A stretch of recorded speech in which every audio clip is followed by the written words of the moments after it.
Hi guys, welcome to my channel. Now we are going to talk about maths today. Now maths definitely एक ऐसा area है जो eco के students काफ़ी struggle करते हैं. इनफैक्ट मैं कई बार देखता हूँ कि दिल्ली यूनिवर्सिटी के स्टूडेंट या बाकी जो स्टूडेंट्स हैं वो मैथ्स से भागते हैं. एंड अगर आप इस सब्जेक्ट से भागोगे तो कहीं ना कहीं मुझे लगता है कि फंडामेंटल्स वीक रह जाएंगे. बिकॉज अगर आप जाके देखो सेमेस्टर 3 के अंदर, सेमेस्टर 4 के अंदर, जहाँ आपकी कोर इकोनॉमिक्स ज़्यादा आती है, वहाँ पर अगर आपका मैथमेटिकल सेंस अगर स्ट्रांग हो, सो you will not struggle. And not just that, even in entrances आपका मैथमेटिकल एप्टीट्यूड जो है वो काफ़ी स्ट्रांग होना चाहिए. So this particular course is about getting that fear of maths out of you, और मैथ्स को बेसिक सेंस के साथ, बेसिक कॉमन सेंस के साथ एंड ऐसे एग्जाम्पल्स के साथ जो आप समझ पाएं उसके साथ में एक्सप्लेन करने की कोशिश करी है. So let's quickly dive down into your mathematical course for semester 1, which is called as introductory mathematics. So guys, if you want to see all your curriculum, so you can go to Econiti's website. The website is econiti.org, and this is going to be your one-stop website for all your needs. And we are going to update this, in a lot of ways, that you can find internships here and you can find a lot of projects here, and you'll have a lot of community building here. And the app is also available. Econiti ki app is also available on your iPhone as well your Android too. So you just go to econ ug में you can go for eco honors, and यहाँ पर you will get the syllabus of all your 4 years. हर कोई जो आपका course है, जो these are all core papers, तो core papers आपके पास सारे यहाँ पर है. You can see mathematics, statistics and microeconomics. The latest syllabus is there, so you don't need to run around any place for your syllabus. Now what we are also going to do is, यहाँ पर ये वाला जो lecture है ये आपको preview में मिल जाएगा. So all these lecture will be available on preview, and then for enroll, if you want to enroll in a particular course, so you can just click on enroll and then do it. So let's go and see the syllabus. So if you click this tab, a new tab will open up. I'm going to open it up in a different tab, and यहाँ पर आप देखोगे तो you will see कि this is the course meeting that has happened. And अब इसके अंदर आपके पास एक बुक है which is called Sitzeder and Hammond. So Sitzeder and Hammond is the basic fundamental book that is used for mathematics. In fact, you can buy this book as well. आपको soft copy भी you can download this particular book from Anna's archive. ठीक है. So you can just go to this particular website, type in whatever book that you need, and you can easily download it. But at the same point of time, जो हम जो addition use कर रहे हैं वो हम second edition use कर रहे हैं, पुराना एडिशन यूज़ कर रहे हैं. एंड नए एंड पुराने एडिशन में थोड़ा सा फ़र्क है. So I would advise you to buy your readings from SRCC as well. That guy gives you a good discount, and you can always refer my name. That Siddharth sir ने number दिया, and you can get a good discount from the SRCC guy. Otherwise you can go to Delhi School of Economics as well. वहाँ से भी आप खरीद सकते हो. अपनी खुद की जो आपकी कॉलेज की फोटोकॉपी है वहाँ से भी खरीद सकते हो. नाउ लेट्स गो इनटू कि ये कोर्स का स्ट्रक्चर कैसे होता है. Now one thing that you need to understand is कि जितने भी आपके मेजर कोर्सेज हैं उनका क्रेडिट है 4. चार क्रेडिट का मतलब होता है 160 मार्क्स. क्योंकि यहाँ पर दिल्ली यूनिवर्सिटी के अंदर और NEP के अंदर 1 credit is equal to 40 marks. तो आपके पास कुछ ऐसे पेपर होंगे, फॉर एग्जांपल SEC और VSC, जो 2 क्रेडिट के हैं, तो वो 80 मार्क्स के हैं. हमारे पास इको ऑनर्स में कोई भी 3 क्रेडिट का नहीं होगा, तो यूजुअली या तो 2 क्रेडिट होगा या 4 क्रेडिट होगा.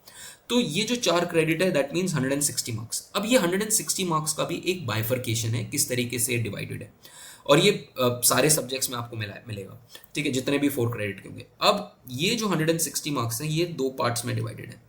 एक जो कॉलेज के अंदर जो आपके एग्जामिनेशन होंगे और प्रोसेस होगा इन हाउस, और दूसरा जो एक्सटर्नल एग्जामिनेशन होता है जिसको हम फाइनल एग्जामिनेशन बोलते हैं. और आपको इंटरनल एंड एक्सटर्नल दोनों में पास होना है. ध्यान रखिएगा कि आप दोनों में क्लियर हो जाएं. अगर आप किसी एक में भी फेल हैं तो आपको प्रॉब्लम आएगी, आपको रिपीट करना पड़ेगा ये पेपर. उसके बारे में हम डिटेल में जाएंगे कि आप रिपीट कैसे करते हैं और कब रिपीट कर सकते हैं. सो लेट्स गो इनटू कि ब्रेकअप क्या है इसका ब्रेकअप है कि एक्सटर्नल जो पेपर होता है वो आपका 3 घंटे का होता है, और हर घंटे के हिसाब से आपके मार्क्स होते हैं. 3 घंटे का पेपर मीन्स 90 मार्क्स. 1 घंटे का पेपर है तो 30 मार्क्स, 2 घंटे का पेपर है तो 60 मार्क्स, और 3 घंटे का पेपर है तो 90 मार्क्स। तो 90 मार्क्स आ गए आपके फाइनल, बचा आपके पास 70 मार्क्स। 70 मार्क्स आपके हो गए जो इन हाउस कॉलेज आपको मार्क्स देगा, आपके प्रोफेसर्स आपको मार्क्स देंगे, खुद के प्रोफेसर्स जो है। अब ये जो 70 मार्क्स हैं, this is further going to be divided. अब ये किस तरीके से डिवाइड होता है? ये 70 marks is divided into what is called as IA and CA, internal assessment and continuous assessment. Internal assessment हो गया जो आपके नॉर्मल टेस्ट वगैरह होंगे, 2 क्लास टेस्ट होंगे 12-12 मार्क्स के, तो 24 नंबर ये हो गए, एंड 6 मार्क्स आपके अटेंडेंस के हो गए, तो टोटल 30 मार्क्स यहाँ पर आ गए आपके।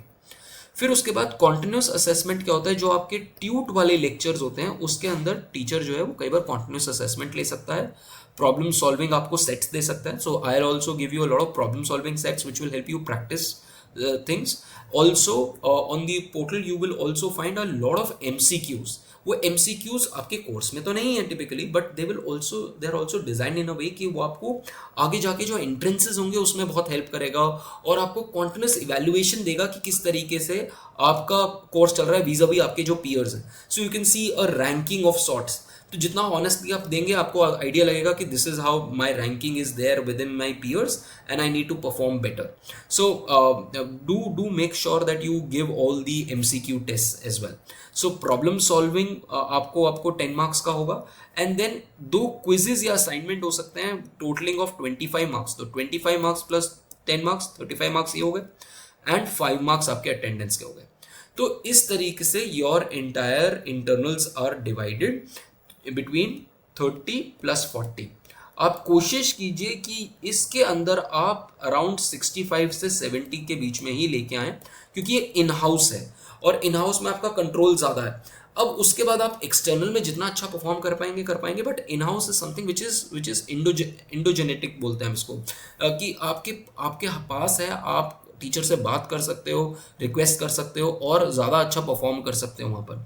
यहाँ पर तो कोई आपकी सुनवाई नहीं है, क्योंकि आपने जैसा परफॉर्म कर दिया वैसा परफॉर्म कर दिया।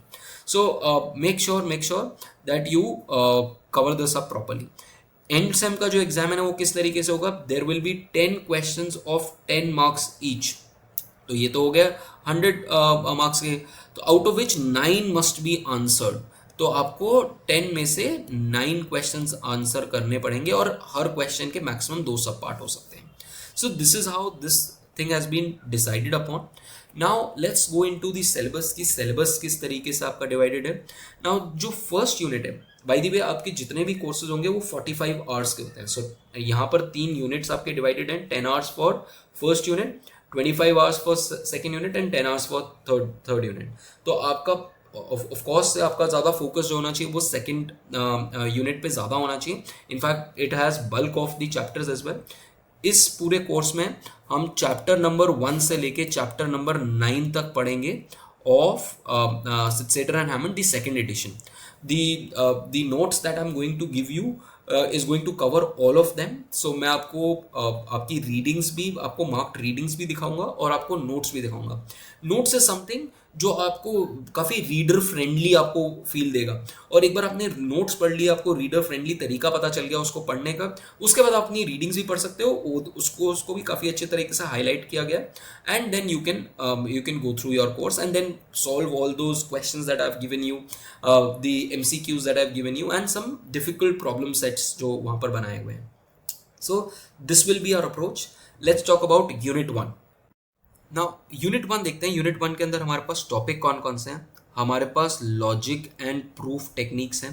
ये लॉजिक एंड प्रूफ टेक्निक्स होता है, मैं आपको एक एग्जांपल देता हूं कि P implies Q, which means suppose मैं कहता हूं कि you live in Delhi, which automatically means that you also live in India.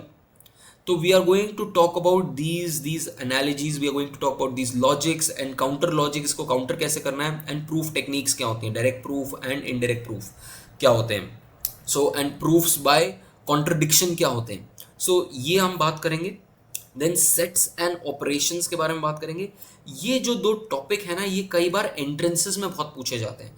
सो बहुत बहुत माइन्यूट सी चीज़ है, बट कई बार कई एंट्रेंसेस में आती है, तो इसलिए इसके ऊपर ज़रूर ध्यान देना। एंड ये जो है फंक्शंस एंड रिलेशंस इतना ज़्यादा यहाँ पर नहीं आपसे बात की गई है इस पर्टिकुलर बुक के अंदर, but we are going to cover अब on them as well. And then number systems के बारे में बात है, जो इनफैक्ट जो शुरुआत होती है वो नंबर सिस्टम से होती है। तो let me just go through your curriculum through your reading. So if you can see, यहाँ पर नंबर सिस्टम्स है। So I am reviewing you through the newer readings, ठीक है, जो नई आपकी किताब है उसके थ्रू मैं आपको बता रहा हूँ। आपकी पुरानी किताब you can also follow your through your readings, वहाँ पर भी आपको मिल जाएगा। अब आपके पास यहाँ पर रियल नंबर से शुरुआत होती है, फिर उसके बाद you will also get into inequalities, ठीक है। Then you will get into your inequalities के बाद डबल इनइक्वालिटीज के ऊपर फिर आपके पास क्वेश्चंस हैं, फिर इंटरवल्स हैं, how are there intervals, then absolute values के ऊपर हम बात करते हैं, देन लॉजिक के ऊपर बात करते हैं, and finally we end our entire course on proofs. ठीक है, वी यहाँ पर हम मैथमेटिकल प्रूफ्स के ऊपर बात करते हैं, लॉजिक के ऊपर बात करते हैं। तो इस तरीके से आपका कोर्स है। But I would advise you कि इसी के साथ में we have also attached you certain notes. So यहाँ से if you read through these notes you will find it to be much more easier. आपको एक ईजी तरीका है to enter into maths, because इसकी लैंग्वेज जो है वो आपके हिसाब से है, इसकी जो एग्जाम्पल्स हैं वो इंडियन सेटिंग के हिसाब से, नंबर्स चाहे सेम हो बट जो नंबर को कहने का तरीका है वो you will be able to understand better. So I would advise you to go through these. So suppose आपने इनइक्वालिटीज पढ़ रहे हो, तो आपने इनइक्वालिटी यहाँ से पूरा पढ़ लिया, and once you have read through the inequality यहाँ पर, उसके बाद you can go through and see the inequalities in the other text, the जो आपका मेन किताब के अंदर टेक्स्ट है। So let's go through the topics one by one. तो सबसे पहले हम नंबर सिस्टम के बारे में, चलो बेसिक से, बिल्कुल बेसिक से शुरू करते हैं। ठीक है, नंबर सिस्टम के बेसिक्स हैं। I am going to assume कि आप लोगों को बिल्कुल मैथ नहीं आती, ऑल्दो बिना मैथ के तो आप यहाँ पहुँचे नहीं हो, क्योंकि इको ऑनर्स के लिए मैथ्स की तो रिक्वायरमेंट है। बट कई बार बीए प्रोग्राम के बच्चे भी आ जाते हैं मेजर करने के लिए, तो मैं बिल्कुल फंडामेंटल से शुरू करता हूँ। अब अगर हम बात करें कि नंबर सिस्टम कैसे हैं, तो there is something called as natural numbers. ठीक है, अब ये नेचुरल नंबर्स कैसे हैं? नेचुरल नंबर्स वो होते हैं जब हम काउंट करना शुरू करते हैं। तो जब आप किसी चीज़ को आप काउंट कर सकते हो, ठीक है, तो वो नेचुरल नंबर्स हैं। तो थिंक ऑफ इट, जब हमने लर्न करा नंबर्स, जैसे बचपन में आपने बोला था 2, 3, 4, तो आपने कभी बचपन में ज़ीरो तो नहीं बोला होगा। तो उस केस के अंदर वो ज़ीरो जो है वो नेचुरल नंबर नहीं है। माइनस तो नेचुरल नंबर नहीं हो सकता, फ्रैक्शंस नहीं हो सकते। सो देयरफॉर नेचुरल नंबर्स जो होते हैं वो आपके शुरू होते हैं 1 से लेके इन्फिनिटी तक आप ले जा सकते हो। ये आपके सारे के सारे नेचुरल नंबर्स हैं। अब उसके बाद एक और कंसेप्ट आता है आपके होल नंबर्स। अब whole numbers is nothing but कि आप नेचुरल नंबर के अंदर एक ज़ीरो और ऐड कर दो तो आपके पास ये होल नंबर्स हो जाते हैं। अब इसमें आप और भी बड़ा अगर आप सेट, तो आपका एक हो गए नेचुरल नंबर्स हो गए, ठीक है, ये पॉजिटिव सारे के सारे जो आपकी इंटीजर्स हैं वो सारे के सारे हो गए। अब उसके ऊपर अगर आपने ज़ीरो ऐड कर दिया इसके अंदर तो आपका ये होल नंबर हो गया। अब इसके ऊपर अगर आप अब नेगेटिव नंबर और पॉजिटिव नंबर ले रहे हो तो वो आपके हो गए integers. So integers can be negative as well. For example अगर मैं बोलूँ टेम्परेचर, तो temperature can be something like -5, -6, -7, it could be +40 as well. तो दैट इज समथिंग जो आपके इंटीजर्स हो गए। तो ये आपके पास क्लियरली आपको पता होनी चाहिए इस तरीके से। और ये सारी की सारी चीज़ें जो है एक नंबर लाइन पे डिफाइन हो सकती हैं। तो नंबर लाइन जो होती है वो ज़ीरो पे ऊपर बेस्ड होती है। नेगेटिव इंटीजर्स हो गए ये सारे के सारे पॉजिटिव इंटीजर्स हो गए। अब इसके बाद एक कंसेप्ट आता है, आई होप यहाँ तक आपको बिल्कुल बेसिक्स जो हैं क्लास 10th के आपके पास आपको क्लियर है। अब इसके बाद एक कंसेप्ट आता है रैशनल नंबर्स का। अब ये रैशनल नंबर बड़े इंटरेस्टिंग है। अगर कोई भी नंबर है जो इस तरीके से बन सकता है कि P/Q या फिर A/B, कोई भी नंबर बन सकता है, और where A and B are integers, तो A भी इंटीजर है, B भी इंटीजर है। फॉर एग्जाम्पल मैं क्या बोल रहा हूँ, मैंने कहा कि थ्री जो है वो एक इंटीजर हमें पता है, फाइव जो है एक इंटीजर है, तो 3/5 भी एक एक रैशनल नंबर है। तो रैशनल नंबर जो हैं वो आपके किसी भी फ्रैक्शन में हो सकते हैं, ठीक है। And it could also be in some kind of negative fraction as well, ठीक है। तो एक तरीके से यहाँ पर जब आपने होल, सपोज ये एक पूरी की पूरी नंबर लाइन है, इसके अंदर ये वाले जितने भी पॉइंट्स हैं इनको कवर करने के लिए हम रैशनल नंबर से इनको फिल कर सकते हैं, ठीक है। So these are called as rational numbers. और बस सिर्फ एक प्रॉपर्टी होनी चाहिए कि अगर आप एक रैशनल नंबर बोल रहे हो where a upon b, where a is a integer, b is an integer, but b जो होना चाहिए वो नॉन जीरो होना चाहिए। सिर्फ ये एक एग्जाम्पल है, ये एक एक्सेप्शन है। सो अब ग्रीक्स ने क्या कहा था कि ग्रीक्स ने कहा था कि कई ऐसे भी होल्स होंगे नंबर लाइन के अंदर, कई ऐसे होल्स होंगे जो कि आप रैशनल नंबर सारे मार्क कर लो उसके बाद भी छेद रह जाएंगे। तो फॉर एग्जांपल मैंने एक नंबर लाइन बनाई जीरो के क्रॉस, मैंने 1 2 3 4 वाले सारे पॉइंट्स लिख दिए, -1 2 3 4 वाले सारे पॉइंट्स लिख दिए, फिर बीच में हमने फ्रैक्शन लिख दिए, उसके बाद भी कुछ कुछ होल्स रह जाएंगे। तो उन होल्स के अंदर आप क्या कहते हैं, आप इनको नहीं फिल कर सकते, तो उसके अंदर इर्रेशनल नंबर आते हैं। अब इर्रेशनल नंबर क्या है, ठीक है। तो रैशनल नंबर है, तो लेट्स रिवाइज। रैशनल नंबर क्या है? रैशनल नंबर वो है जो a/b के फॉर्म में लिखा जा सकता है।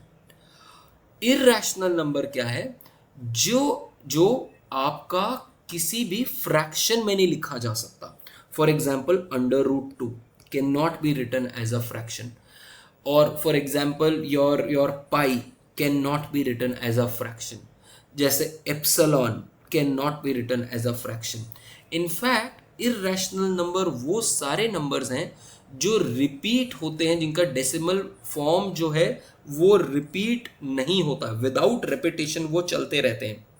तो फॉर एग्जाम्पल से 2.31467 इस तरीके से वो चलता रहेगा, कोई रेपिटेशन नहीं आ रहा है, वो वाले सारे के सारे नंबर जो हैं वो इर्रेशनल नंबर्स हैं, ठीक है। सो अब अभी तक हमने क्या क्या देखा? हमने देखे कि बॉस सबसे पहले हमारे नेचुरल नंबर्स क्या होते हैं, फिर हमने देखा कि हमारे पास नेक्स्ट जो है हमारे पास होल नंबर्स क्या होते हैं, होल नंबर्स के बाद हमने देखा कि इंटीजर्स क्या होते हैं, इंटीजर्स के बाद हमने देखा कि हमारे पास योर रैशनल नंबर्स कौन से होते हैं, एंड रैशनल नंबर्स के बाद हमने इर्रेशनल नंबर्स देखे। तो ये आपके पास कंसेप्ट जो है आपको पता होना चाहिए। And any number that can be put on a number line, इन सबको हम रियल नंबर्स बोलते हैं। So natural numbers, whole numbers, integers, rational numbers और या इर्रेशनल नंबर्स, ये सारे के सारे आपके रियल नंबर्स हैं। They belong to real space. ध्यान रखना, कई बार आप मैथ्स में आगे जाके इस तरीके से देखोगे तो कंफ्यूज मत हो जाना, इसका मतलब है कि वो रियल स्पेस के नंबर है। और इसका एक और सेंस आप बना सकते हो, that if it can lie on the number line, it is a real number, ठीक है। वेयर जीरो और रियल का उसका जो मिड पॉइंट होता है वो जीरो होता है। तो ये एक फंडामेंटल आपको क्लियरली आपको पता होना चाहिए। एंड देन नंबर्स को आप क्या कहते हैं, आपको डेसिमल सिस्टम से भी आप रिप्रेजेंट कर सकते हो। फॉर एग्जांपल यहाँ पर लिखा हुआ है कि अगर मेरे पास एक नंबर है 1984, उसको आप किस तरीके से रिप्रेजेंट कर सकते हो? You can define it as a power of 10 as well. तो for example you can have it कि 1 इंटू 10⁻3, देन 9 इंटू 10⁻2, क्योंकि ये हो गया आपका 1000, ये हो गया आपका 900, ये आपका हो गया 80, ये आपका हो गया 4। तो इस तरीके से हो सकता है। सो इस तरीके से you can write any numbers into through this particular method. And then you have this finite decimal fractions, and then you have infinite क्या कहते हैं decimal fractions as well. Infinite जितने भी नॉन पीरियोडिक डेसिमल फ्रैक्शंस होंगे उन सबको हमने पहली बात करी है कि वो सारे के सारे इर्रेशनल नंबर्स हैं। So we have given you ample examples of irrational number. अब हम बात करते हैं नेक्स्ट की, so you can see all these questions, these are easy. Next हम बात करते हैं इनइक्वालिटीज के बारे में। So for inequalities, I'm first going to show you the PDF that has been prepared. So this is also there on the website. You can go to the website or through the app. यहाँ पर आपको ये free preview में आपको ये PDF भी मिल जाएगी।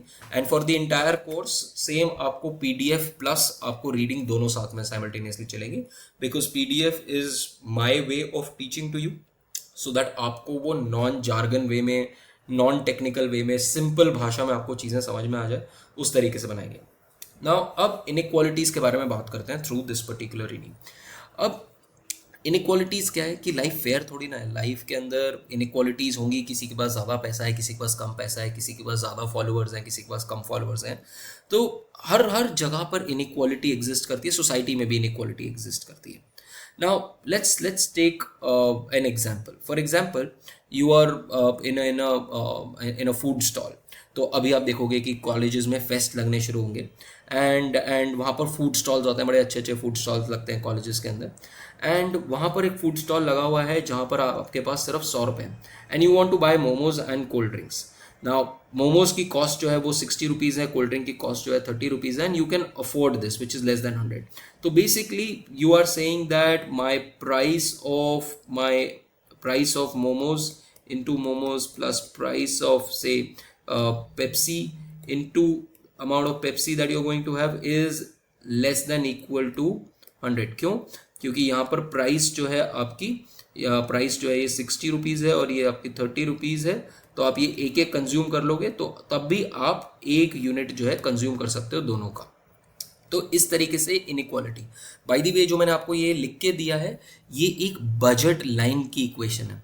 जब अभी हम माइक्रो इकोनॉमिक्स पाएंगे तो मैं माइक्रो इकोनॉमिक्स में आपको ये बजट लाइन बताऊंगा कि बजट लाइन क्या होती है। Some of you who had economics, most of you would have had economics in class 12, but जिनके पास नहीं थी उनके लिए भी मैं आपको बताऊंगा कि इस तरीके से एक बजट लाइन निकालोगे आप। Price of x into x plus price of y into y is equal to m. यहाँ पर हम कह रहे हैं कि हम टू कमोडिटी वर्ल्ड के अंदर हैं।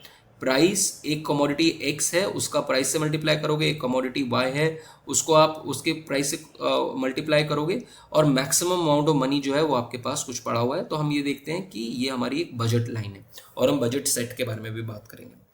अब these are inequalities in action. अब ये आपको पता होना चाहिए कि ग्रेटर देन का फंक्शन इस तरीके से होता है, लेसर देन का फंक्शन इस तरीके से होता है। फॉर एग्जांपल मैं बोलता हूँ कि your expenses, your monthly expenses, अब आप कॉलेज में हो, your monthly expenses has to be lesser than your pocket money. isn't this also an inequality? But less than equal to pocket money है। अगर मैं लेस देन लिखता तो सिर्फ ये है, तो ये this is strict inequality, this is strict inequality. यहाँ पर आपकी वीकर इनइक्वालिटीज आ रही है, ग्रेटर देन इक्वल टू, ठीक है, यहाँ पर लेस देन इक्वल टू।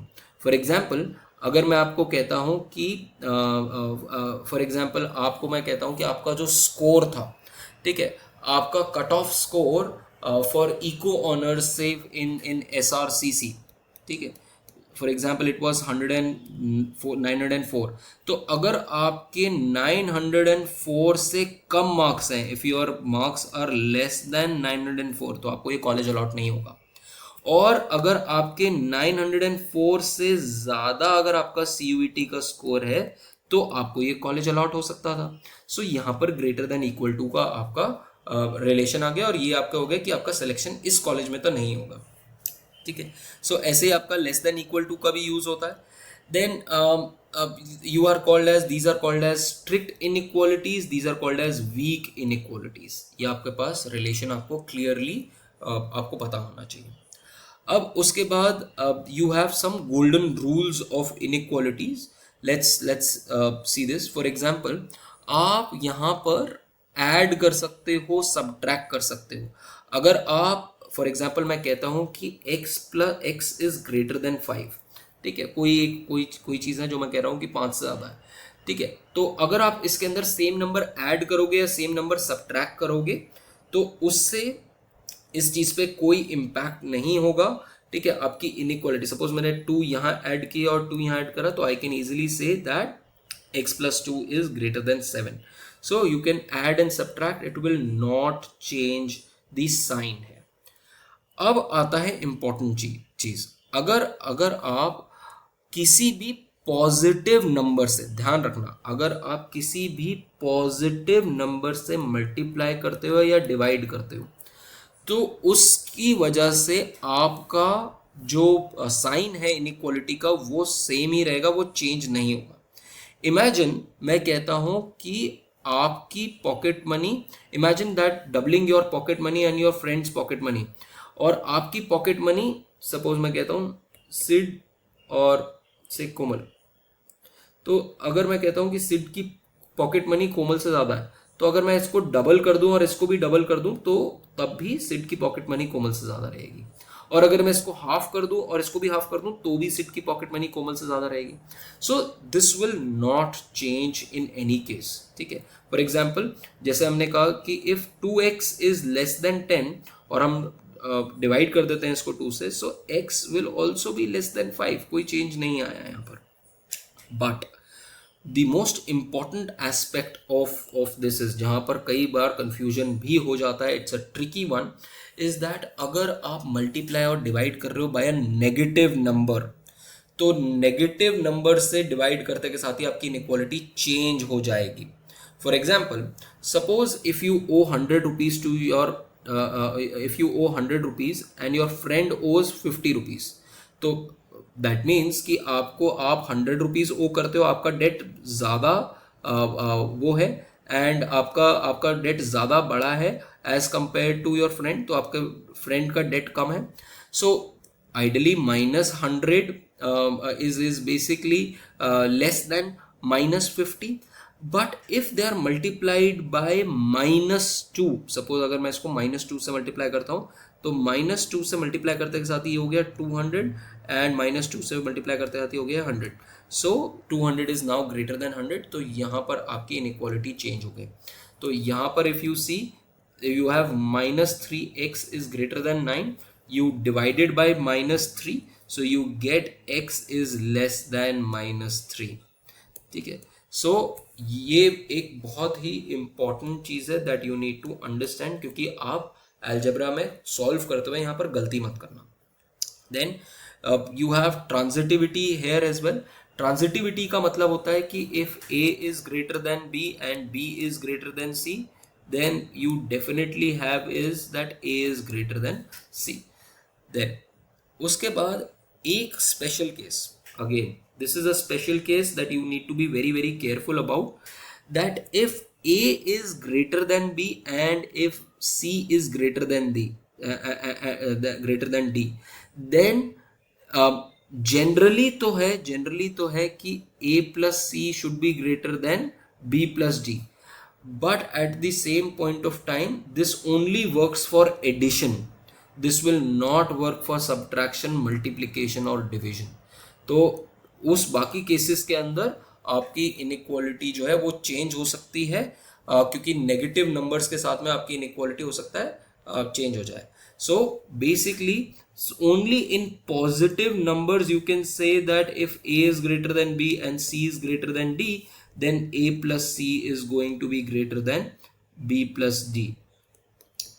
तो आप इन दोनों को ऐड करके आप सिर्फ पॉजिटिव नंबर्स के अंदर अगर आप ऐड कर रहे हो तो आप कर सकते हो। यू कैन नॉट से कि a minus c is going to be greater than b minus d। So make sure that you don't do that mistake.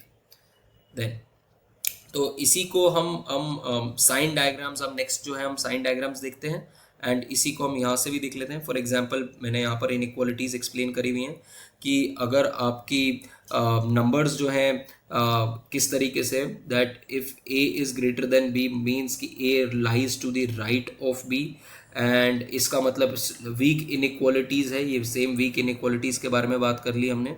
And if a is greater than b then a plus c will always be greater than b plus c, क्योंकि आपने same c add करा है दोनों जगहों पे, ठीक है। तो यहाँ पर अगेन हमने ये सारी चीज़ें बात करी हुई है कि if this is the case then you can always say if A is greater than B, तो आपका and B is greater than C, then A is definitely greater than C. तो ये हमने ट्रांजिटिविटी के बारे में बात करी। हमने इसी नंबर को सी से मल्टीप्लाई कर दिया, तो सी से मल्टीप्लाई करने के बाद भी यही होगा। और अब हमने एक नेगेटिव नंबर से जैसे ही मल्टीप्लाई किया, नेगेटिव नंबर से हमने कहा था कि इनइक्वालिटी चेंज हो जाएगी, ठीक है, दिस इज नेगेटिव वाली चीज। एंड अब हमने कहा कि if A is greater than B and C is greater than D, तो only in case of addition we can have कि A plus C is greater than B plus D. ये हमने चारों चीजों के बारे में बात करी जो हमें इंपॉर्टेंट थी। अब हम आ जाते हैं साइन डायग्राम्स के अंदर। कई जगहों पे आपको ये साइन डायग्राम्स यूज आएंगे। सपोज मैं कहता हूँ कि I want to check the inequality कि ये कौन सी वैल्यू के लिए सेटिस्फाई कर रही है, ठीक है। ट्राई टू अंडरस्टैंड हम क्या करने की कोशिश कर रहे हैं। हम ये कोशिश कर रहे हैं कि ये जो इनइक्वालिटी है x minus one, 3 minus x is greater than 0। अब ये किस नंबर्स के लिए सेटिस्फाई करती है, और हम चेक कर रहे हैं कि ये सेटिस्फाई कर रही है -3 के लिए, 2 के लिए और 5 के लिए। अब we want to find all these values जिसके लिए ये इनइक्वालिटी हो सकती है। तो अब हम एक एक करके नंबर्स डाल सकते हैं। We can try to see that as well. There are other ways to check this out as well, ठीक है। अब लेट्स ट्राई द फर्स्ट वे।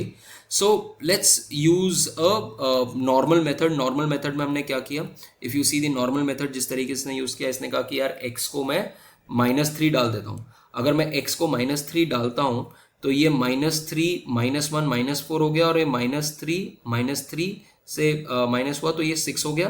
तो ये जो इनइक्वालिटी, ये जो है ये नेगेटिव हो गया, तो ये -3 के लिए तो सेटिस्फाई नहीं कर रही।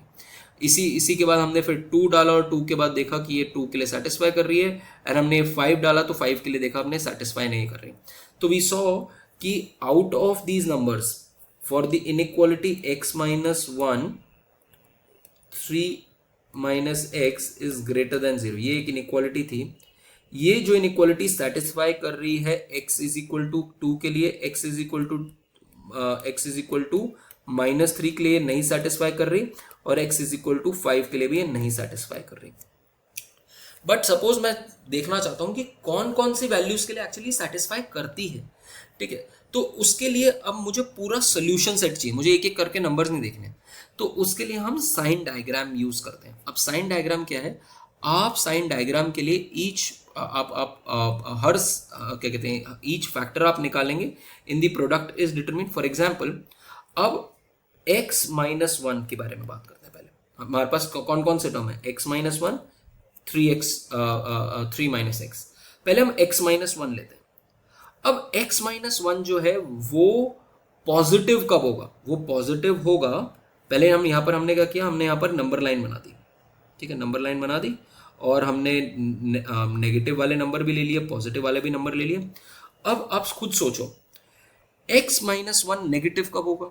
x माइनस 1 नेगेटिव तब होगा, पहली बात तो ये 0 कब होगा, ये 1 के बाद अगर x की वैल्यू 1 हो जाए तो ये 0 हो जाता है, ठीक है। तो जब 1 पे ये 0 हो जाता है तो हम 1 पे लेके गए और वहां पर हमने एक सर्कल मार्क कर दिया कि यहां से ये नेगेटिव हो रहा है। और इसके बाद वाला सारा का सारा हमारी पॉजिटिव लाइन है, क्योंकि अगर ये 1 से ऊपर 2, 3, 4 इन्फिनिटी तक होगा तब तक ये पॉजिटिव है। बट अगर ये 1 से कम है तो ये हमेशा नेगेटिव चल रही है, तो हमने ये नेगेटिव वाली लाइन यहाँ पर बना ली। तो आई होप ये चीज क्लियर है कि हमने ऊपर नंबर सिस्टम बनाया, फिर हमने पहला फैक्टर लिया और देखा कि वो नेगेटिव और पॉजिटिव कब हो रहा है। अब हमने दूसरा फैक्टर लिया। अब खुद सोच के देखो कि ये वैल्यू जो है ये 0 कब होगी, ये 0 होगी जब x इज इक्वल टू 3 होगा। तो जब x इज इक्वल टू 3 है, 3 के बाद 3 के बाद तो 0 आ गया ये वैल्यू, 3 के बाद जितनी बड़ी वैल्यू 4 होगी तो -1 हो चुका है, 5 होगी तो -2 हो चुका है। तो 3 के बाद जितनी भी वैल्यूज हैं उसके लिए ये माइनस हो रहा है, और 3 से पहले जितनी भी वैल्यू है 3 से कम उसके लिए ये पॉजिटिव है। सपोज मैं कहता हूँ x इज इक्वल टू से -1, तो 3 -1 तो ये तो हो गया 4, तो पॉजिटिव ही हो गई। अगर मैं x की वैल्यू 0 भी ले लेता हूँ तो भी ये वैल्यू हो गई पॉजिटिव, ठीक है। तो हमारे पास ये पता चल गया कि ये वाली चीज के लिए पॉजिटिव है और इस वाली चीज के लिए पॉजिटिव है। अब दो नंबर्स जो पॉजिटिव है, ठीक है, तो कौन दो नंबर्स है, अगर ये भी पॉजिटिव है और ये भी पॉजिटिव है तो ये पॉजिटिव होगा। वो कौन सी रेंज है? ये वाली रेंज, ध्यान से देखना, ये वाली रेंज जब ये पॉजिटिव है और ये वाली रेंज की इसके अंदर भी पॉजिटिव है, तो पॉजिटिव इंटू पॉजिटिव तो पॉजिटिव ही रहेगा। अब यहां पर क्या हो जाता है, तो अगर मैं लिखूं x minus one into three minus x, तो positive into positive will be equal to positive. But अब अगर ये नेगेटिव है और ये पॉजिटिव है, तो negative into positive will also be negative and positive into negative will also be negative. तो ये वाला जो फंक्शन है ये इन दो वैल्यूज के लिए तो जीरो हो जाएगा और बीच में ये पॉजिटिव हो जाएगा। So for values between, so this function for values between is positive, ठीक है, for all values of x which is between, मैं इसको इस तरीके से लिख रहा हूं, between 1 and 3, इसके लिए ये पॉजिटिव रहेगा, नहीं तो ये नेगेटिव हो जाएगा, ठीक है। सो दिस इज एग्जैक्टली, अगर आपको नहीं समझ में आया तो एक बार आप फिर से देखिए।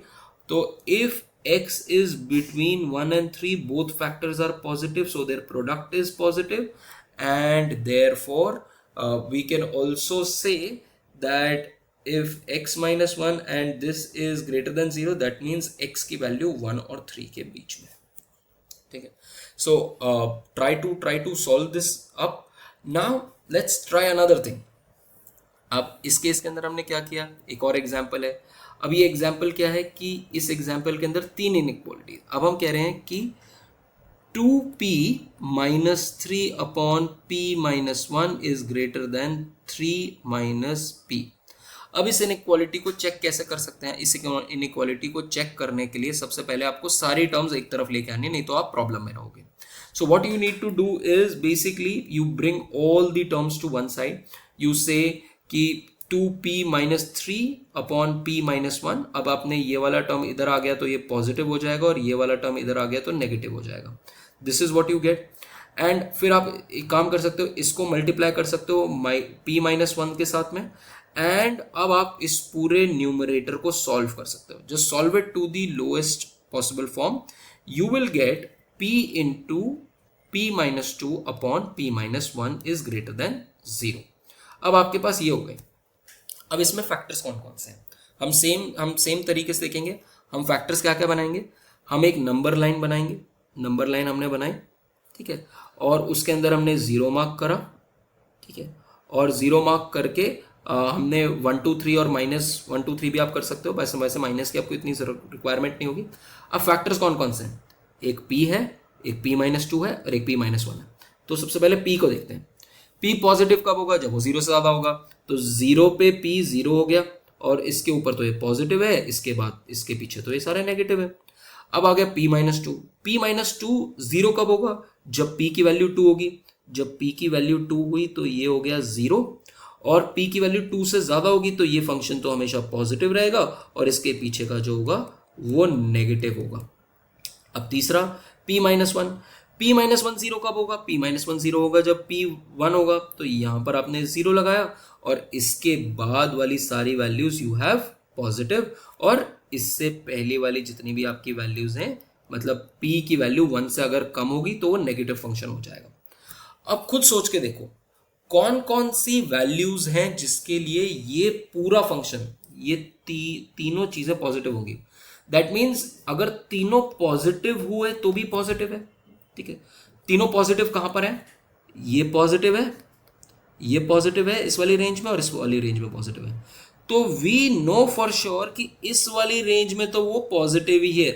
तो अगर आप p को 0, अगर p को 2 पुट करते हो तो 2 पुट करते के साथ ही ये पूरा 0 हो गया, न्यूमरेटर 0 हो गया तो खत्म हो गई बात। तो ये तो यहां तो हो गया 0, ठीक है, और इसके हो गई पॉजिटिव वैल्यू यहां पर। फिर अगर p की वैल्यू 1 हो गई, अच्छा अब इस वाली रेंज के बारे में बात करते हैं। इस वाली रेंज में नेगेटिव क्यों है, क्योंकि ये पॉजिटिव है, ये नेगेटिव है और ये पॉजिटिव है। दो पॉजिटिव और एक नेगेटिव तो नेगेटिव ही होगा मल्टीप्लाई करके, तो इस वाली रेंज में तो ये नेगेटिव रहेगा। p is equal to 1 special case है, क्योंकि अगर 1 नीचे हो गया तो ये फंक्शन ही नहीं रहेगा, क्योंकि हमारा हमारा तो इंटीजर ही डिफाइन नहीं हो रहा है इस केस के अंदर। तो यहां पर आ गया आपका स्टार, ठीक है। और फिर उसके बाद ये वाला जो फेज है, इस वाले फेज में ये पॉजिटिव क्यों है? क्योंकि ये तो पॉजिटिव है, ये नेगेटिव है और ये नेगेटिव है। नेगेटिव नेगेटिव पॉजिटिव होगा और पॉजिटिव से मल्टीप्लाई होगा तो पॉजिटिव रहेगा। But p is equal to 0 पे वापस 0 हो जाएगा, और इससे पहले वाली जितने भी p की वैल्यूज हैं उन सब के लिए ये नेगेटिव रहेगा, क्योंकि नेगेटिव नेगेटिव और नेगेटिव हमेशा नेगेटिव रहता है। तो नाउ वी अंडरस्टूड कि this function is going to be, ये जो फंक्शन है ये सेटिस्फाई, ये वाला फंक्शन जो है ये सेटिस्फाई कब करेगा? ये फंक्शन तब तक इनइक्वालिटी सेटिस्फाइड रहेगी अगर p की वैल्यू 0 और 1 के बीच में, या p की वैल्यू 2 से ज्यादा है। इस केस में ये फंक्शन सेटिस्फाइड है, नहीं तो ये फंक्शन सेटिस्फाइड नहीं। ध्यान रखने वाली बात यहां पर यह है कि you need to be very careful in finding out and solving the equation, ठीक है। अगर आप इक्वेशन को सॉल्व नहीं करोगे, फॉर एग्जाम्पल अगर आप इस इक्वेशन को डायरेक्टली आप डालते हो, देखो आपको गलत आंसर मिलेगा। अगर आपने x minus two 3x+1 x+3 को अगर आपने डायरेक्टली अपने डालने की कोशिश करी तो आपका आंसर रॉन्ग आएगा। क्यों रॉन्ग आएगा? क्योंकि you have not solve it to its minimum form. तो आपको एक्चुअली में इस न्यूमरेटर को पहले सॉल्व करना है। सॉल्व करने के बाद जब आप सॉल्व करोगे तब उसके बाद जब आप बनाओगे then you will get this कि किस चीज के लिए पॉजिटिव है और किस चीज के लिए नेगेटिव है। So you need to solve it to its minimum form, ध्यान रखना। देन इसके बाद आ जाती है आपकी डबल इनइक्वालिटीज। अब डबल इनइक्वालिटीज क्या है? डबल इनइक्वालिटीज कई बार आपकी यूज होती हैं कि एक नंबर है जो दो नंबर्स के बीच में फिक्स्ड है, तो वहां पर आपकी डबल इनइक्वालिटीज आ जाती हैं। फॉर एग्जाम्पल मैं कहता हूं कि say temperature of a city like Buenos Aires, so try to see कि ये किसकी कैपिटल है, ठीक है। So you will see in South America के मैप पे देखना and you will see a country called as Argentina, ठीक है। अब वहां पर अगर आप देखो तो हमने कहा कि टेम्परेचर जो लोएस्ट टेम्परेचर है क्या कहते हैं अर्जेंटीना में, उसकी कैपिटल का वो है 50 डिग्रीज फ़ारेनहाइट, ठीक है। और जो हाईएस्ट ब्रूनोस एयर्स का जो टेम्परेचर है और जो हाईएस्ट है वो है आपका 77 डिग्री फ़ारेनहाइट। अब मैं इसको सेल्सियस में कन्वर्ट करना चाहता हूँ। अब ये सेल्सियस में कैसे है? सेल्सियस में कन्वर्ट करने के लिए वी हैव कि Fahrenheit is equal to 9/5c + 32। तो हमें पता चल गया 9/5c + 32 is in between, so this is what 1 Fahrenheit looks like, ठीक है। This is between this is between 50 and 77। Now you can again reduce, यहाँ से आप 32 माइनस कर दो, यहाँ से आप 32 माइनस कर दो, ठीक है। और फिर उसके बाद आप मल्टीप्लाई कर दो 5/9 से, उसको 5/9 से, इसको 5/9 से, यू विल गेट, ठीक है, you will get that the temperature in Celsius is 10 degrees से 25 डिग्रीज के बीच में लाई करता है इस पर्टिकुलर सिटी का। तो डबल इनइक्वालिटी का मतलब कि एक नंबर से पहले भी इनइक्वालिटी है और उस नंबर के बाद भी inequality. These are double inequalities. Then अब इसके बाद एक टर्म आता है इंटरवल्स और absolute intervals. Very very important, very very interesting concept कि इंटरवल्स क्या है। अब कुछ टर्म्स होती हैं जिसको हम बोलते हैं ओपन इंटरवल, कई को बोलते हैं हम क्लोज इंटरवल। ओपन इंटरवल का मतलब क्या होता है? सपोज मैंने एक नंबर सिस्टम लिया, ठीक है, उसमें लिखा a और b और अब मैं x की वैल्यू डालता हूं। अगर मैं कहता हूं कि x की वैल्यू इनके बीच में रहेगी, a नहीं हो सकता और b नहीं हो सकता, तो that means they can not reach b, the number can not reach a और b के स्ट्रिक्टली बीच में रहेगा, ठीक है। तो उस केस में हम इंटरवल लिखते हैं कि x belongs to interval a, b। जब ये वाला आपका साइन लग रहा है, ठीक है, तो इसका मतलब होता है ओपन इंटरवल। ओपन इंटरवल में आपके जो एंड्स हैं वो आप रीच नहीं कर सकते। I give you more examples from the notes, जैसे मैं आपको नोट्स में ही दिखा देता हूँ। there are certain questions that you can try. These are very interesting questions that are there. that you can try. You have to try them on your own. ठीक है. And there are certain tough questions as well. ये tough questions practice करो. अगर आपके ये tough questions solve हो पा रहे हैं तो that means you are on your way to apply your mind pretty well. Now अब सपोज मैं कहता हूँ कि ओपन इंटरवल के बारे में बात करते हैं. अब ओपन इंटरवल का क्या मतलब है कि all the numbers lie between A and B but not including A and B. For example आप किसी कॉन्सर्ट में जा रहे हो तो उसमें लिखा हुआ है कि आप 6 बजे से पहले नहीं आ सकते और 9 बजे के 6 और 9 के बीच में ही आ सकते हो. ना तो एग्जैक्टली 6 बजे आ सकते हो, ना एग्जैक्टली 9 बजे आ सकते हो, क्योंकि 9 बजे खत्म हो गया और 6 बजे से पहले शुरू नहीं हो रहा. That is called as open interval. Close interval का मतलब होता है कि आप 6 बजे exactly, so I can write this as X strict inequality और यहां पर भी स्ट्रिक्ट इनइक्वालिटी. इस तरीके से अगर आप लिख रहे हो तो ये इंटरवल हो गया a, b. नाउ अब उसके बाद अगर हम क्लोज इंटरवल लेते हैं तो हम कहते हैं कि हम इस वाले पॉइंट को भी इंक्लूड कर रहे हैं और इस वाले पॉइंट को भी इंक्लूड कर रहे हैं. तो उस केस में हम इंटरवल बनाते हैं इस तरीके से. वहां राउंडेड ब्रैकेट थी, यहां स्क्वायर ब्रैकेट है. दैट मीन्स a भी इंक्लूडेड है और b भी इंक्लूडेड है. तो आई can right x less than equal to a and less than a is less than equal to x and x is less than equal to b. तो इस तरीके से we can use this. Then you have half open half closed. half open half closed का मतलब हुआ कि आप 6 बजे के तो बाद ही आ सकते हो बट 9 बजे एग्जैक्टली 9 बजे भी आप आ सकते हो. ठीक है. और उल्टा हो जाएगा तो इस केस में हमने क्या करा कि हमने ए को इंक्लूड नहीं करा बट बी को इंक्लूड किया. तो इस तरीके से आपका इंटरवल बनेगा. और अगर आप ए को इंक्लूड कर रहे हो और बी को नहीं कर रहे हो तो आपका इस तरीके से इंटरवल बनेगा. So you need to know about all these intervals. These are very very important. Now if you see this, तो हमने ये सारे के सारे यहाँ पर एग्जाम्पल्स हैं. You can see all these examples. तो जब हम a लिखते हैं कि वो -4 और -2 क्लोज्ड इंटरवल है तो ये वाला पॉइंट भी इंक्लूडेड है और ये वाला पॉइंट भी इंक्लूडेड है. अगर हम लिख रहे हैं b 0 इंक्लूडेड है 1 नहीं है तो हम 0 को तो इंक्लूड कर लिया बट 1 के वहां पर हमने ये एरो इस तरीके से लगा दिया. और अगर हम कह रहे हैं c जो है वो 2 और 5 के बीच में ओपन इंटरवल है तो दैट मीन्स वो 2 पे नहीं जा रहा और 5 पे भी नहीं जा रहा और इसके बीच वाली सारी वैल्यूज है. So this is how we write this. Then this is certain things that you need to know. Then absolute value. अब absolute value क्या है? Absolute value of a is a number a modulus. अब a modulus क्या है? ये बड़ी interesting चीज है. Let me explain you through the notes. Now अब मॉडुलस कई बार कहाँ यूज होता है और एब्सोल्यूट वैल्यूज कहाँ यूज होती है. कई बार आप देखना चाहते हो कि how far you are from zero.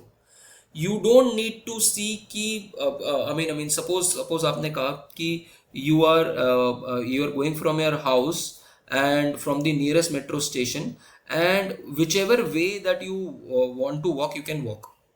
ठीक है. तो that is basically your absolute value. तो डिस्टेंस जो है वो हमेशा पॉजिटिव ही रहेगा. तो आप अपने घर से, सपोज मैं कह रहा हूँ आपका मेट्रो स्टेशन ये है और आपका घर ये है. ठीक है. सो डिस्टेंस जो है वो हमेशा ही पॉजिटिव रहेगा. चाहे आप इस रास्ते से चले जाओ, इस रास्ते से चले जाओ, इस रास्ते से चले जाओ, इस रास्ते से चले जाओ, पूरी दुनिया घूम के भी चले जाओ तो भी पॉजिटिव ही रहेगा. ठीक है. So it's like distance can not be zero, it has to be always positive. तो एब्सोल्यूट वैल्यूज जो हो जाती हैं वो हमेशा पॉजिटिव होती हैं. अगर एक नंबर a है तो उसका एब्सोल्यूट वैल्यू जो है, so absolute value of a number a is written as a modulus. ध्यान रखना ये मॉडुलस काफी बार आएगा और काफी इंपॉर्टेंट है. Now what it tells you is कि a जो है वो 0 से कितना दूर है. ध्यान रखना what I am trying to tell you कि it is like a parent who tells you कि how much you effort you need to put. It does not matter कि आपका रिजल्ट लेफ्ट है या राइट है. वो कह रहे हैं कि सिर्फ 8 घंटे पढ़ना है आपको, पर तो पढ़ो सिर्फ. ठीक है, तो एक तरीके से आप ये बस देख रहे हो कि कोई नंबर जीरो से कितना दूर है। अगर वो जीरो से भी -5 भी दूर है तो भी वो 5 दूर है, 5 यूनिट दूर है। और अगर वो 7 यूनिट अगर इधर है तो भी वो 7 यूनिट्स दूर है।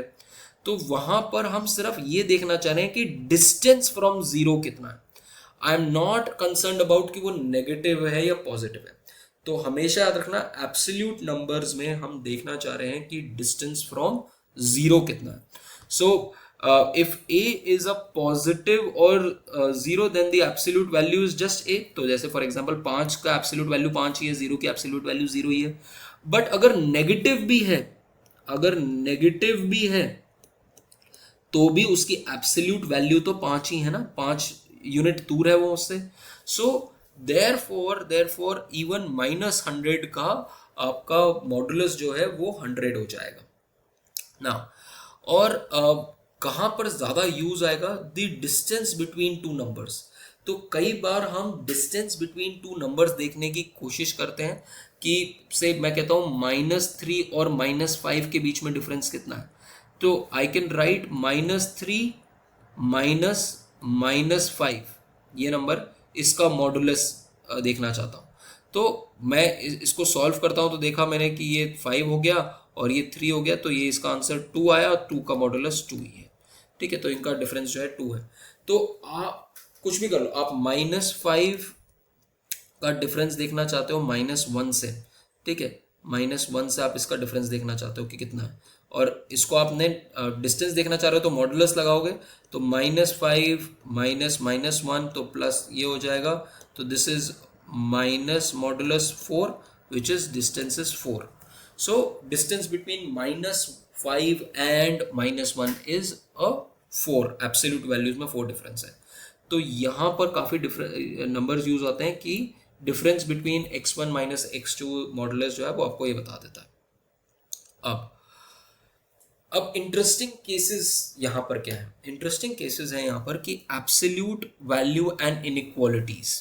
अब अगर हम कहते हैं कि मॉडुलस वैल्यू ऑफ x, मैं कह रहा हूँ कि x मॉडुलस जो है is less than a, where a is a positive number. ठीक है, अब सपोज मैं कह रहा हूँ कि आपकी जो आपका आपका जो फ़ोन है उसकी बैटरी लाइफ जो उसकी उसकी जो बैटरी है वो 3 घंटे की बैटरी उसकी चार्ज रह गई है। सो इधर इट कैन बी इधर 3 आवर्स चार्ज और 3 आवर्स टू डिस्चार्ज।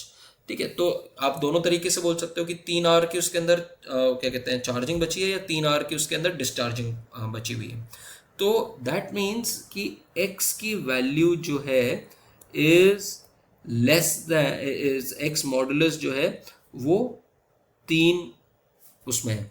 तो हाउ टू राइट दिस, जब आप इसको लिखोगे तो आप कैसे लिखोगे कि x की वैल्यू -3 और 3 के बीच में है। इस तरीके से you will write this. Similarly अगर मैं बोलूं कि सपोज मैं कहता हूं कि temperature of your room should B से अगर मैं अगर अगर नॉन नेगेटिव नंबर्स लेना चाहूँ where X is non negative, तो उस केस में आप क्या कह सकते हैं कि यू कैन से कि my temperature of the room should be within 5 degrees of 25। अब 5 डिग्रीज ऑफ 25 का क्या मतलब है? 5 डिग्रीज ऑफ 25 का मतलब है कि वो 20 भी हो सकता है और वो 30 भी हो सकता है। तो how will you right it? You will write कि जो टेम्परेचर है वो 5 डिग्रीज ऑफ 20 ऑफ जो भी आपका रिक्वायर्ड नंबर है उसके 5 डिग्री से कम, उसका जो डिस्टेंस होना चाहिए वो 5 डिग्री से कम होना चाहिए। तो जब आप कह रहे हो कि the difference between the your अभी जो आपका टेम्परेचर है एंड जो लेटर ऑन टेम्परेचर है वो 5 डिग्री से कम होना चाहिए, तो this is how you will write it, which basically means, इसको अगर आप एक्सपैंड करके लिखो तो क्या लिखोगे कि आपका इससे -5 हो सकता है और x इससे +5 हो सकता है। तो अब अगर अभी टेम्परेचर 25 है तो मैक्सिमम कितना इधर जा सकता है, 20 जा सकता है, और इधर कितना आ सकता है, 30 जा सकता है। So this is how you understand these terms. Now let us go back to your readings and then see this. Suppose मैं कहता हूँ कि if I want to see this particular compute this particular x minus 2 for minus 3 your 0 and 4, तो अगर आप minus 3 डालोगे तो minus 3 से माइनस 3 माइनस 2 माइनस 5 हो गया, तब भी आपकी वैल्यू 5 आ रही है। 0 डालोगे तो माइनस 2 है बट माइनस 2 का मॉडुलस 2 हो गया, और 4 है तो ये भी 2 हो गया, तो आपके पास ये सारी वैल्यूज आ गई। तो बेसिकली मैं कह रहा हूं कि x माइनस 2, अब ध्यान से देखना क्या कह रहा है, x माइनस 2 का जो मॉडुलस है वो क्या है, it is equal to x minus 2 if x is greater than equal to 2, क्योंकि तब तो वो पॉजिटिव रहेगा, और अगर x जो है वो लेस देन 2 हो जाएगा तो it will become 2 minus x, तो भी ये पॉजिटिव रहेगी। So this is how you can write this particular number as well. और ध्यान रखना कि distance between two numbers modulus same रहेगा, तो x1 माइनस x2 का modulus is also equal to x2 minus x1 का modulus. This is what I was talking about, कि अगर मैं कह रहा हूं कि x का modulus is less than a, इसका कहने का मतलब है कि x की वैल्यू जो है वो माइनस a और a प्लस a के, ये स्ट्रिक्ट इनइक्वालिटी थी तो स्ट्रिक्ट इनइक्वालिटी लिखनी है, तो माइनस a और प्लस a के बीच में, और अगर मैं वीक इनइक्वालिटी लिख रहा हूं तो वीक इनइक्वालिटी। ठीक है, सो रिमेंबर दिस ये अलजेब्रा बहुत ज़्यादा इंपॉर्टेंट होगा आपके लिए। Now let's talk about this particular case. ठीक है, ये पर्टिकुलर केस ले लेते हैं कि for what numbers this particular inequality will hold. ठीक है, so we can use this and then we can try to see कि how does this inequality work, and what we can also do is, अगर मैं देखूं इस particular inequality को, तो इसको आप किस तरीके से लिख सकते हो। हमने क्या बोला था, हमने बोला था कि x अगर a से कम हो, ठीक है, मॉडुलस की वैल्यू, तो हम कैसे लिख सकते हैं कि x की वैल्यू लिख सकते हैं माइनस a x और प्लस a के बीच में लाई कर रही है, क्योंकि the difference of x from a जो है हम ये बेसिकली डिफाइन कर रहे हैं कि इतना होगा। तो अगर मैं कह रहा हूं कि 3x माइनस 2 का मॉडुलस जो है वो 5 से कम है, तो can I say minus 5 less than equal to 3x minus 2 plus 5। Same तरीका है, ये जो सेम चीज़ है मैंने यहाँ पर सेम चीज़ लिखी है। अब आप इसको रीओरिएंट कर लो, इसको आप यहाँ ले जाओ, तो ये हो जाएगा आपका माइनस, ये इसके अंदर आप फॉर दैट मैटर इसके अंदर आप माइनस प्लस 2 ऐड कर दो, प्लस 2 इसके अंदर ऐड कर दो, प्लस 2 इसके अंदर ऐड कर दो, तो ये हो जाएगा 7, ये हो जाएगा 3x और ये हो जाएगा माइनस 3। ठीक है, अब आप 3 से डिवाइड कर दो इसको भी और इसको भी, तो आपके पास आ गया x की वैल्यू -1 से लेके 7/3 के बीच में। इसके लिए ये इनइक्वालिटी की वैल्यू इनके लिए होल्ड कर रही है। ठीक है, so this is how you calculated. There are number of questions that are there, try to solve them. मैंने भी आपको प्रॉब्लम सेट्स, बड़ा अच्छा प्रॉब्लम सेट दिया है मैंने आपको। ठीक है, अगर आप देखोगे एक बहुत ही अच्छा प्रॉब्लम सेट है, try to see these problem sets. ठीक है, ये टफ नट वाले जो प्रॉब्लम सेट्स हैं, ये एक बार ये ट्राई करो। If you are not able to solve this, you can put it on the platform. वहाँ पर एक हर कोर्स के नीचे you can have these questions. अगर आप देखोगे तो you can just log in and just type out your questions. I will help you around with the answers for this. And may of course I will also give you answers of all these questions. ठीक है, so these are very very interesting questions that you need to try to solve. Then इसके बाद जो next चीज़ हम कर रहे हैं वो हम propositions कर रहे हैं, and these are very very important for logic as well. ठीक है, so next जो वीडियो है उसके ऊपर हम लॉजिक के ऊपर बात करेंगे। Thank you guys.